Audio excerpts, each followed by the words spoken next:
essentially, it takes our civil rights away. People can be arrested under anti-terrorist laws and, held without charge. All rule of law is dispensed with.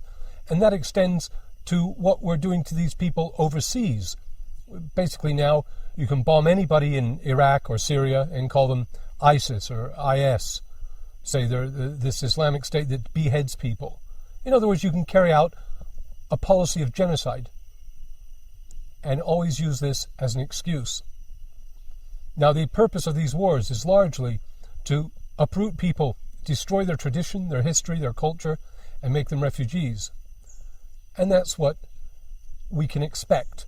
We can expect massive bombing raids, collateral damage, like we see in Gaza, children and women, and destroy this Arab culture. And also, almost daily, there are bombing raids going on in Afghanistan. It is the same there. It's a policy of genocide against the Afghanis.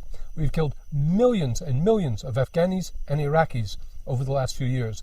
This is going to continue, this war of genocide, until the Arabs and the Muslims are reduced to the status of the American Indian or the Aborigines of Australia, until they're totally decimated. We see it going on right in front of our eyes in Gaza today, but Gaza is not isolated. It is the same thing going on everywhere else. Gaza is the most densely populated place on earth. They are all refugees, they're all thrown off their land. And there are so many Americans that are ready to stand up for Israel and say these Palestinians are guilty. I don't know what they're guilty of.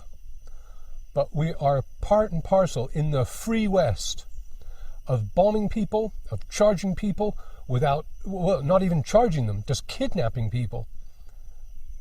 Every point of decency is gone. Whatever you want to accuse the Nazis of, we are doing it better.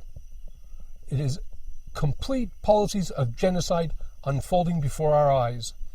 And this supposed beheading of Foley, there's too much coincidence. Foley was kidnapped in Libya, and it contributed to the start of the war with Libya.